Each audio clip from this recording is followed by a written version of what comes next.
ჩვენ ამ საკითხზე ბევრჯერ ვისაუბრია და პირველი დღიდან მოყოლებული ძალიან თანმიმდევრულად და მკაფიოდ ვაყალიბებთ ჩვენს პოზიციას. ჩვენ ადრეც ვთქვავს და ეხლაც იგივეს ვამბობთ, რომ ჩვენ ვემზადებით ნებისმიერი არჩევნებისთვის,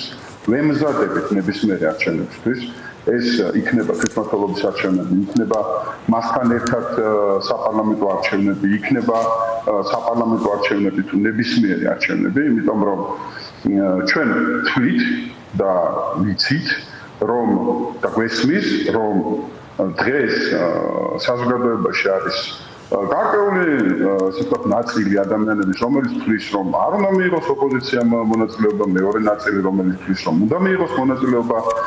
ჩვენ ამ პოზიციას, რომელსაც პირველივე დღიდან მოყოლებული ვაჟღერებთ, ამ პოზიციის ცვლილებაზე, რა თქმა უნდა, მხოლოდ ჩვენ ამორჩევლებთან ერთად, მათი მხარდაჭერით არასდროს გავლენას სხვა ვერავინ ამ ჩვენ გადაწყვეტილებაზე ვერ მოახდენს. ეს იყო ყოველთვის ჩვენი პოზიცია. ახლა არიან პარტიები, რომლებიც ამბობდნენ, რომ არ მიიღებდნენ მონაწილეობას ბოიკოტს გამოუცხადებდნენ ამ არჩევნებს და დღეს რაღაცა სადების პროცესში შეიძლება იყვნენ. არიან პარტიები, რომლებიც ერთის მხრივ ბოიკოტს უცხადებენ არჩევნებს, მეორეს მხრივ ცდილობენ სააკაშვილი გაუთანაბრონ პროტესტის პოლიტპატიმრებს ათეულობით ახალგაზრდამ და მისი შემოყვანით დღის წესრიგში, მათ შორის პოლიტიკურ დღის წესრიგში ცდილობენ რომ არ ვიცი მიზნობრივად, არ ვიცი უნებლიეთ, არ ვიცი რა ფორმით ზოგი პლაკატს გამოკიდებს ხოლმე საპროტესტო აქციაზე, ზოგი ცდილობს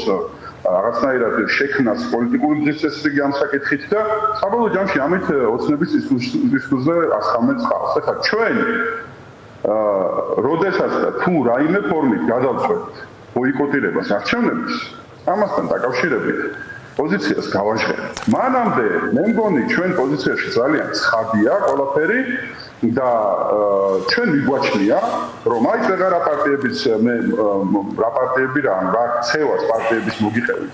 ეს გზა ნამდვილად არ არის ჩვენი გზა, ჩვენ ვთვლით რომ და ეს მე მგონი სწორი პოზიციაც არის რომ ბოიკოტირება მათ შორის ნიშნავს გარკვეულ რადიკალიზაციას, კიდევ უფრო მეტად რადიკალიზაციის შემოტანას.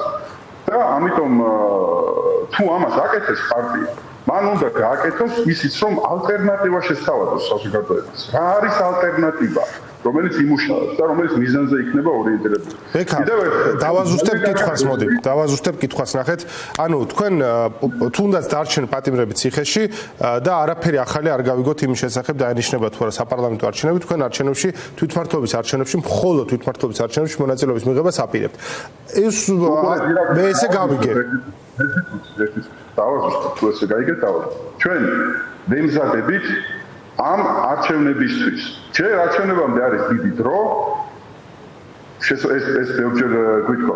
ჩვენ გვაქვს მზაობა, მივდივართ, ესე ვთქვათ, ვემზადებით ნებისმიერი სცენარისათვის და უპასუხისმგებლო იქნებოდა იმის თქმა, რომ ჩვენ არ ვითვალისწინებთ სხვადასხვა სცენარებს, რა თქმა უნდა ეს არ არის, ჩვენ ვითვალისწინებთ. მათ შორის ყველა საკითხს, რაც დღეს დევს პოლიტიკური მოლაპარაკების მაგიდაზე, უბრალოდ რატომაც ზოგიერთი ცალკეულ პარტიას არ სურს იმის გაგება ან არ ვიცი ექსპერტულ შემფასებას, რომ ამ პოლიტიკურ მაგიდაზე ასე ვთქვათ, საკითხები, რომელიც დევს, ამას ჭირდება ის, რომ ქართულ მოცემამ უკან დაიხიოს და ამისთვის ყველანაირი ბერკეტია გამოსაყენებელი. ყველანაირი აბსოლუტურად და ეს როგორც ჩანს, არ ვიცი, არ ესმით ზოგიერთებს, კიდევ ერთხელ, ჩვენ თუ მივიღებთ გადაწყვეტილებას, რომ მოვახდინოთ ბოიკოტირება ამ არჩევნების, ჩვენ ამაზე გვექნება საუბარი. რა თქმა უნდა, ჩუმად ხო არ გააკეთებთ ბოიკოტს, ხო? მაგას გავიგებთ, რა თქმა უნდა. და რა თქმა უნდა, ჩვენ კიდევ ერთხელ, ირაკლი, ამასთან დაკავშირებით ყოველთვის თანმიმდევრულად ვიყავით და ვერავინ მომავალში არ ვიცი, გარე აქტორი, სუბიექტი, სხვა პარტიის პოზიცია ჩვენ გადაწყვეტილებაზე გავიმართ. ანუ მოდი ახლა ასე გავიგე. ახლა ასე გავიგე, რომ ეს საკითხი მაინც ღია. ანუ ჩვენ შეიძლება არსებობს რაღაც ვარიანტები, როცა შეიძლება თქვენ ამ არჩევნებში მონაწილეობა არ მიიღოთ. ანუ ეს საკითხი ღია. ამაზე გვექნება საუბარი, რა თქმა უნდა. ანუ შეიძლება გამოჩნდეს მართლა ნიუტონის ბინომად გადაიქცა ეს საკითხი, ანუ და მარტივია, ან კი ან არა არის. არ ნელი ხარ, ან თბილი ხარ, ან ცივი ხარ, რაღაცა სხვა სახის გაურკვევლობა არის, მე ცოტა მიჭირს, მაგრამ კი ბატონო, შეიძლება ასეთი დრო დგას, რომ რთულად უნდა გავიგოთ ესეთი საკითხები. ბექა უნდა გკითხოთ აუცილებლად იმასთან დაკავშირებით თუ საპარლამენტო მუშაობის გაგრძელება ამ ნაწილში როგორ წარმოგიდგენთ, იმიტომ რომ თუ არჩევნებში მონაწილეობას მიიღებთ და საკრებულოებში შემდგომ გააგრძელებთ მუშაობას, პარლამენტშიც უნდა გელოდოთ, რომ აქტიურად დაბრუნდებით? სად რა როგორ უნდა გველოდოთ და ასე შემდეგ, ეს არის ძალიან დიდი სპეკულაციის სივრცე, რომლის ათვისების შესაძლებლობასაც ჩვენ ფიზიკურად არასდროს არ დაგვიტოვებია და არც დღეს არ დავტოვებთ. ნებისმიერი მინიშნება და საუბარი იმაზე, რომ ჩვენი მხრიდან რაღაცა ქმედება იქნება ჩადენილი, რომელიც გარკვეულ ლეგიტიმაციას მისცემს დღევანდელ ქართულოსნების ხელისუფლებას, ეს ჩვენ ბევრი სპეკულაცია მოგვისმენია ჩვენთან მიმართებაში ამ საკითხთან დაკავშირებით. წარსულში ყოველ ჯერზე ჩვენ ეს ტყუილები, ესე ვთქვათ, გამოგვიაშკარავებია და დაგვიფიქსირებია და მკაფიოდ გვიჩვენებია ჩვენი პოზიცია ლეგიტიმაციის საკითხთან დაკავშირებით. ეხლა დანარჩენი ყველაფერი არის კიდევ ერთხელ ვამბობ, დანარჩენი ყველაფერი ეს არის უბრალოდ პოლიტიკური სპეკულაციის სივრცე და ამ სივრცეში ხა ვიღაცამ შეიძლება ცადო შესვლა, მაგრამ ყოველ ჯერზე გავახსენებთ იმ სამარცხვინო ტყუილების კამპანიას, რომელიც არაერთი გზის განუხორციელებიათ ჩვენი პოლიტიკური გუნდის წინააღმდეგ. მოდი, ყველაფერს ძალიან მკაფიოდ ვუყურებთ ჩვენ. და არ გვინდა ეს ისეთი სივრცეების, ესე ვთქვათ, ხელოვნურად აჟიტირება, სადაც ისტორიული გამოცდილებით ყოველთვის ჩვენ მოგვიგიათ სრულ პროპაგანდის წინააღმდეგ. კარგი ბექა, ეხლა ერთ კითხვაზე უნდა დაგისვათ, რომელზეც ჩვენ აშკარად უფრო ჩემთვის გასაგები საუბარი გამოგდის, ჭიათურაში რაც ხდება, ამაზე მინდა რომ გკითხოთ. ჭიათურაში პროტესტი გრძელდება და ქალაქი ხა ჩვენ შემდგომ კიდევ ვისაუბრებთ ამ თემაზე, მე რაღაც მიმოხილვასაც გავაკეთებ ჩემი ხედვისას. მაგრამ თქვენი შეფასება მინდა მოვისმინო. ჭიათურა არის ქალაქი დასახურად გასამზადებელი ქალაქი დღეს.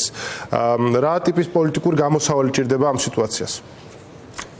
პირველ რიგში პრობლემა არ არის მხოლოდ ჭიათურა და ეკონომიკის, ასე ვთქვათ, ბევრ სხვა სექტორში სერიოზული პრობლემა, მაგრამ ეს არის ძალიან კონცენტრირებული მაგალითი, ძალიან ბევრ ადამიანს ათეულობით 1000 ადამიანს ჭიათურაში 40,000-მდე ადამიანი ცხოვრობს და ყველა პრაქტიკულად ამ სისტემის საწარმოზეა მიბმული. ეხლა ის ალიაქოთი, რაც შექმნა ამ საწარმოს ირგვლივ ქართულმა ოცნებამ და მასთან დაკავშირებულმა პირდაპირ თქვა მილი ოლიგარქებმა, იმიტომ რომ ხელისუფლება დროებითი მმართველიც თქვენ ამ საწარმოში ჩვენ გავინახეთ დაახლოებით 3 წლის წინ რომ რაღაც მსგავსი სქემა მზადდებოდა, ჩვენ შევიტანეთ პროკურატურაში შესაბამისი განცხადება, რომ მომხდარიყო რეაგირება იქ არსებულ დროებითი მმართველის ქმედებებთან დაკავშირებით, რომელიც გარკვეული პერიოდით ადრე ამზადებდა აი ამ რაღაცა, რომელიც მაშინ არ ჩანდა ეს მკაფიოდ, ხომ? მაგრამ ეხლა უკვე გამოჩნდა, მაგრამ ნოლი რეაგირება. გასაგებია ეხლა ქვეყანაში სადაც ადამიანები, რომლებიც გამოდიან და ამბობენ ექსპერტებად წოდებული, რომ სხვადასხვა მსოფლიო რეიტინგების მიხედვით ქვეყანაში სიღარიბე შემცირდა და ამის უკან დგას დღეში მეთოდოლოგიურად დღეში 5 ლარის შემოსავლები. ანუ ისინი ამბობენ, რომ თუ იმ ადამიანების რიცხვი, რომელიც 5 ლარს მაინც ხარჯავს დღის განმავლობაში, ამ ადამიანების რიცხვის კლება არის დიდი პოლიტიკური მიღწევა. და თან ამას ამბობენ ადამიანები, რომლებიც თვის ბოლოს 10,000-ობით, ხო, 10,000 ლარი, 5,000 ლარი, რა ვიცი, 15,000 ლარის გასამრჯელოს გაიჯიბავენ უკაცრავად ჯიბეში სხვადასხვა გზებით და კონვერტებით და თვითონ ბედნიერად ცხოვრობენ.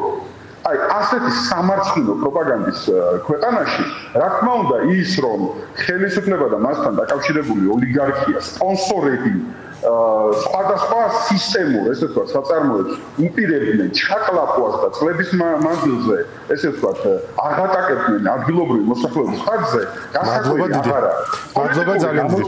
აქ არის ერთადერთი ირაკლი პოლიტიკური გამოსავალი არის ის, რომ ქართული ოცნება მთელი თავისი ამ, ესე ვთქვათ, იერარქიით, რომელიც მილი და მიკრო ოლიგარქებზე დგას, უნდა ჩაბარდეს პოლიტიკურ წარსულს და მოხდეს ამ საწარმოების რენაციონალიზაცია ორგანიზაცია და ამ ადამიანებს მიერ მოპარული კორუფციით მოპარული ფულის ყველა თეთრის უკან დაბრუნება. მადლობა დიდი. ხალხის სამსახურში ჩაქანება მოპარული ფულის. მადლობა ძალიან დიდი. ბექა ლილუაშვილი იყო ჩვენი სტუმარი, პარტია გახარია საქართველოსთვის წარმომადგენელი.